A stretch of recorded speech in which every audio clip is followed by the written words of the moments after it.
എല്ലാവർക്കും dream house വ്ലോഗിലേക്ക് സ്വാഗതം. ഇന്ന് നമ്മൾ ഉണ്ടാക്കാൻ പോകുന്നത് അടിപൊളി സ്നാക്സ് ആട്ടോ. കറുമുറനെ കഴിക്കാൻ പറ്റിയൊരു അടിപൊളി സ്നാക്സാണ് നമ്മളിന്ന് ഉണ്ടാക്കാൻ പോകുന്നത്. അപ്പോൾ ഇതെങ്ങനെ ഉണ്ടാക്കാമെന്നും അതിലേക്ക് എന്തൊക്കെ സാധനങ്ങൾ വേണ്ടിയെന്ന് നോക്കിയാലോ. അപ്പോൾ നമ്മളിന്ന് ഉണ്ടാക്കാൻ പോകുന്നത് പപ്സിൻ്റെ അനിയത്തിയാണ് കേട്ടോ. അപ്പോൾ പപ്സിൻ്റെ അനിയത്തി എന്ന് പറയുമ്പോൾ നിങ്ങൾക്കൊരു സംശയം ഉണ്ടാവില്ലേ. അപ്പോൾ അതെങ്ങനെ ഉണ്ടാക്കാൻ നോക്കിയാലോ. അപ്പോൾ ആദ്യം നമുക്ക് ആവശ്യത്തിന് മൈദ എടുക്കണം. അപ്പോൾ ഞാൻ 2-3 കയ്യിൽ മൈദയാണ് എടുക്കുന്നത്. നിങ്ങൾ എത്രയാണ് ഉണ്ടാക്കുന്നത് അതിനനുസരിച്ച് മൈദ എടുത്ത് കൊടുക്കുക.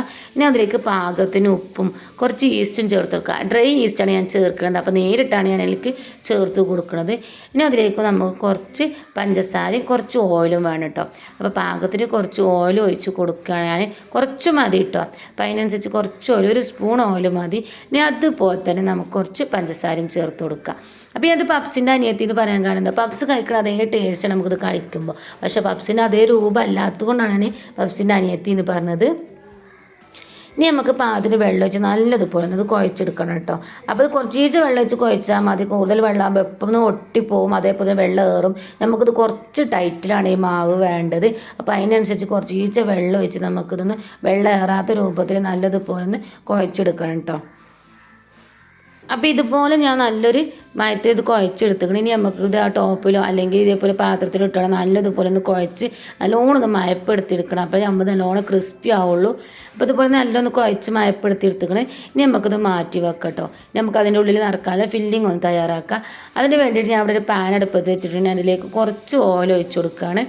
അപ്പോൾ കുറച്ച് ഓയിൽ ഒഴിച്ച് കൊടുക്കുമ്പോൾ നമുക്ക് പേടിയാണ് ഒന്നായിട്ട് വരുമെന്ന്. അതാണ് ഞാൻ ഇങ്ങനെ കുറേ നേരം പിടിച്ച് നിന്നത്. അപ്പോൾ ഇതിൽ കുറച്ച് ഓയിൽ ഒഴിച്ച് കൊടുത്തിക്കണേ.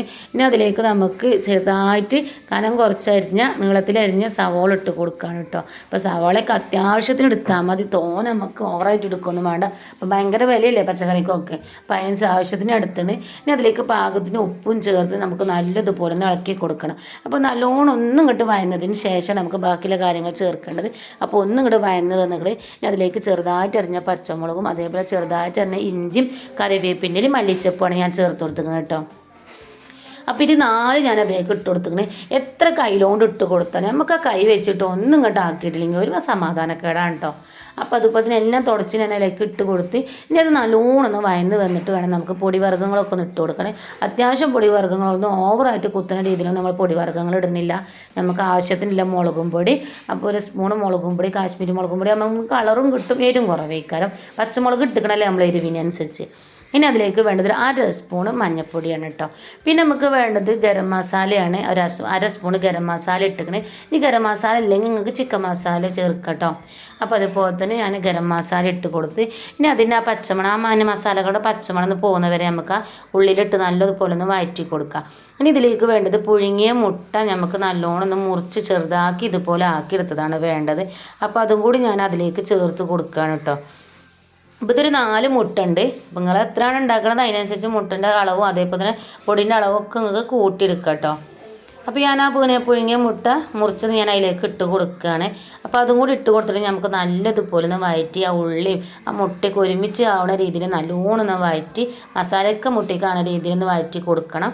അപ്പോൾ ഇതുപോലെ തന്നെ ഞാൻ നല്ലോണം ഒന്ന് വഴറ്റി ആ മുട്ടയ്ക്ക് ആ മസാലയൊക്കെ ആരും രീതിയിൽ അയക്കണേ. ഇനി നമുക്കിത് വാങ്ങി ഒന്ന് ചൂടാറാനും വേണ്ടി വെക്കട്ടോ. ഇപ്പോൾ നമ്മൾ കുഴച്ച് വെച്ചില്ലേ മസാല, റെസ്റ്റ് ചെയ്യാൻ വെച്ച മസാല അല്ലേ, അതിൻ്റെ റെസ്റ്റിങ്ങൊക്കെ കഴിഞ്ഞ് നമുക്ക് അതിൽ നിന്ന് കുറച്ച് ഇതുപോലെ ചെറിയ ഉരുളകളാക്കി ഇതേപോലെ തന്നെ ഒരു പത്തിരിക്കല്ലിലോ അല്ലെങ്കിൽ നമ്മൾ ആ തിണ്ണൊക്കെ നല്ലോണം തുടച്ചതിന് ശേഷം അവിടെ ഇട്ടോ ഇതുപോലെ ഒന്ന് പരത്തിയെടുക്കണം.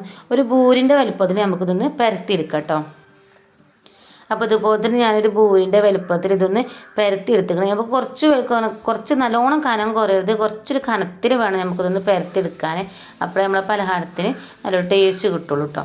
ഇനി അതിലേക്ക് നമ്മൾ ഉണ്ടാക്കി വെച്ച ഫില്ലിംഗ് ഒന്ന് ചേർത്ത് കൊടുക്കുക. നമ്മൾ മുട്ടൻ്റെ ഉണ്ടാക്കിയില്ലേ, അത് നമ്മൾ അതിലേക്ക് ഒന്ന് ചേർത്ത് കൊടുക്കുകയാണ്. അപ്പോൾ എത്രയാണോ വലിപ്പമുള്ളത് അതിനനുസരിച്ച് നമുക്ക് ചേർത്ത് കൊടുക്കുന്നത്. ഇപ്പോൾ 1 സ്പൂൺ അളവ് കണക്കാണ്. അപ്പോൾ 1 സ്പൂൺ മസാല ഞാൻ ഇട്ട് കൊടുത്തിങ്ങനെ. ഇനി അത് നമുക്ക് പുറത്തേക്ക് പോരാത്ത രീതിയിൽ ഇതുപോലെ തന്നെ ഒന്ന് പിടിച്ചു കൊടുക്കണം. ഇതുപോലെ തന്നെ കിഴി രൂപത്തിൽ നമുക്കത് പുറത്തേക്ക് പോരാത്ത രീതിയിൽ ഒന്ന് ആദ്യം ഒന്ന് പിടിച്ചു കൊടുക്കണം. എന്നിട്ട് നമ്മൾ കിഴിൻ്റെ ഭാഗത്ത് നല്ലോണം ഒന്ന് മുറുക്കുക. ഇതുപോലെ തന്നെ കൈവച്ച് നല്ലോണം ഒന്ന് മുറുക്കുക. മുറിക്കുന്ന ശേഷം ആ ബാക്കി വരുന്ന കിഴിൻ്റെ ഭാഗമില്ല അത് ഇതുപോലെ തന്നെ നമുക്ക് മുറിച്ച് കളയണം. മുറിച്ച് കളഞ്ഞതിന് ശേഷം നമുക്ക് എന്താ കയ്യിൽ വെച്ചിട്ട് ഒന്ന് അമർത്തി ആ ഒരു കിഴി മുറിച്ച ഭാഗത്ത് കാണാത്ത രൂപത്തിൽ ഇതുപോലെ ഒന്ന് അമർത്തി ഒന്ന് കൈ വെച്ചിട്ട് പ്രസ് ചെയ്ത് ഒന്ന് പരത്തി കൊടുക്കുക. അതുപോലെ വട്ടമൊക്കെ ഒന്ന് ഇതുപോലെ തന്നെ ഒന്ന് ലെവലാക്കി എടുക്കുക. ഇനി ഇതുപോലെ തന്നെ നമുക്ക് ബാക്കിയുള്ളതൊക്കെ ഒന്ന് ചെയ്തെടുക്കുക. എളുപ്പമാണ്, സിമ്പിളാണ് നമ്മൾ ഉണ്ടാക്കാൻ. അപ്പോൾ ഇതുപോലെ തന്നെ ഫുള്ളായിട്ട് നമ്മൾ ചെയ്തെടുക്കണം കേട്ടോ. ഇനി നമുക്ക് ആദ്യം ഇതൊന്ന് ആവി കയറ്റിയെടുക്കണം. അപ്പോൾ ഇത് ആദ്യം ആവി കയറ്റാൻ കാരണം എന്ന് വെച്ചാൽ നമ്മൾ ആ കിഴി വെച്ചുകൊടുത്ത് കുറച്ച് കനം കൂടുതലേക്കാണ്. അപ്പോൾ നമ്മൾ എങ്ങനെ പൊരിച്ചെടുത്താലും ചിലപ്പോൾ അവിടെ മാത്രം ഒന്ന് വേവാത്ത മാതിരി ഉണ്ടാവും. അപ്പോൾ അതൊന്ന് വരാതെക്കാൻ വേണ്ടിയിട്ട് നമുക്ക് ആദ്യം ഇതൊന്ന് ആവി കയറ്റിയെടുക്കണം. ഒരു 3 മിനിറ്റ് ആവി കയറ്റിയെടുത്താൽ മതി. അപ്പോൾ തന്നെ ഇതൊന്ന് ഡ്രൈ ആയി കിട്ടും, ഒന്ന് വെന്ത് കിട്ടും ചെയ്യും. അപ്പോൾ ഇതൊന്ന് ഡ്രൈ ആയിക്കണേ. ഇനി നമുക്കിതൊന്ന് വാങ്ങിയാണ്ട് ഒന്ന് വറുക്കട്ടോ. അപ്പോൾ ഇത് വറുക്കാനും വേണ്ടിയാണ്ട് എണ്ണ ഒഴിച്ച് എണ്ണ ഒന്ന് ചൂടാകുമ്പോൾ തന്നെ നമ്മൾ ആവി കയറ്റിയ ചൂടൊക്കെ ഒന്ന് തണിഞ്ഞിട്ടുണ്ടാവും. അപ്പോൾ ആവശ്യത്തിന് നമുക്ക് ഓയിൽ ഒഴിച്ച് നല്ലോണം ഒന്ന് ചൂടാക്കി എടുക്കണം കേട്ടോ. അപ്പോൾ ഇത് പൊരിച്ചു കൂടുമ്പോൾ നമുക്ക് നല്ലോണം ചൂടിലാണെങ്കിൽ തന്നെ പൊരിച്ചു കോരാം. കാരണം എന്ന് വെച്ചാൽ ഇതിൻ്റെ ഉള്ളിപ്പോൾ വെന്ത ഫില്ലിംഗ് ആണ്, പുറത്ത് നമ്മൾ ആവി കയറ്റണം ഒന്ന് വെന്തുകൾ നമുക്കൊന്ന് ക്രിസ്പി ആയി കിട്ടിയാൽ മാത്രം മതി. അപ്പോൾ ഇതുപോലെ നല്ല ചൂടായ എണ്ണയിലേക്ക് തന്നെ ഇത് ഇട്ട് കൊടുക്കുക. അപ്പോൾ നിങ്ങൾ എത്രയാണോ വലുപ്പത്തിൽ ചട്ടി എടുക്കുന്നത് അതിനനുസരിച്ച് ഇത് ഒന്നായിട്ട് ഇട്ട് കോരാം. അപ്പം ഇത് ഒട്ടും കാര്യങ്ങളൊന്നും ഇല്ലാത്തതുകൊണ്ട് തന്നെ നമുക്ക് കുറേ ഇട്ടുകാണ്ട് പൊരിച്ചു കോരും കേട്ടോ. അപ്പോൾ ഇതൊരു ഭാഗമായി കഴിഞ്ഞാൽ നമുക്കിതൊന്ന് മറിച്ചിട്ട് കൊടുക്കുക. ഒരു ഭാഗം നല്ലോണം ആവാൻ നിൽക്കണ്ട. നമുക്ക് പുറം ഭാഗം അപ്പുറം ഇപ്പുറം ഒന്ന് എണ്ണൻ്റെ ഇത് മേത്ത് അതിൻ്റെ മേത്ത് എണ്ണൻ്റെ ഇത് വേണ്ടിയോണ്ട് നമുക്ക് അങ്ങോട്ടും ഇങ്ങോട്ടും ഒന്ന് ഇട്ട് കൊടുക്കാം. ഇനി നമുക്കിത് അവിടെ അപ്പുറത്തും എണ്ണായി ഇപ്പുറത്തും എണ്ണായി ഇനി ഒരു ഭാഗം നെരിഞ്ഞ് അപ്പോൾ ഇതിന് മറ്റേ ഭാഗം ഇട്ട് കൊടുത്ത് നമുക്കിതിപ്പോൾ നല്ലൊരു ഗോൾഡൻ കളർ ആവുന്ന രീതിയിൽ നല്ലോണം നെരിയിച്ചെടുക്കണം. അപ്പോൾ ഇതുപോലെ തന്നെ നല്ലോണം ഒന്ന് നെരിയിച്ചെടുത്തുക്കണം. അപ്പോൾ കണ്ടിട്ട് ഞങ്ങൾ അപ്പുറം ഇപ്പുറമൊക്കെ നരിഞ്ഞ് അപ്പുറം വെന്തുക്കണം ഇപ്പുറം വെന്തുക്കണം. ഇനി നമുക്കിതൊന്ന് വാങ്ങട്ടോ. അപ്പോൾ ഇത് വാങ്ങുമ്പോൾ എണ്ണ അധികം ഒന്നും കുടിക്കൂല. അത് നമ്മൾ ആവിയിൽ വേവിച്ചിട്ടാണ് ഇത് പൊരിച്ചതുകൊണ്ട് തന്നെ എണ്ണ ഒന്നും അധികം വേണ്ടതിന് എണ്ണ കുടിക്കൂല. അപ്പോൾ നമ്മൾ പേപ്പർക്ക് ഇത് വാങ്ങിയിട്ട് നമ്മൾ എപ്പോഴും പറയുന്നതാണ് നമ്മൾ വാങ്ങിയ പലഹാരം പേപ്പറിലേക്ക് വാങ്ങിയിടണമെന്ന്. അതിൻ്റെ ആവശ്യമൊന്നുമില്ല. എണ്ണ ഒന്നും കുടിക്കാത്ത പലഹാരം ആയതുകൊണ്ട് തന്നെ നല്ല തന്നെ ആയിട്ട് നമുക്ക് കിട്ടും കേട്ടോ. ഇപ്പം നമ്മൾ അടിപൊളി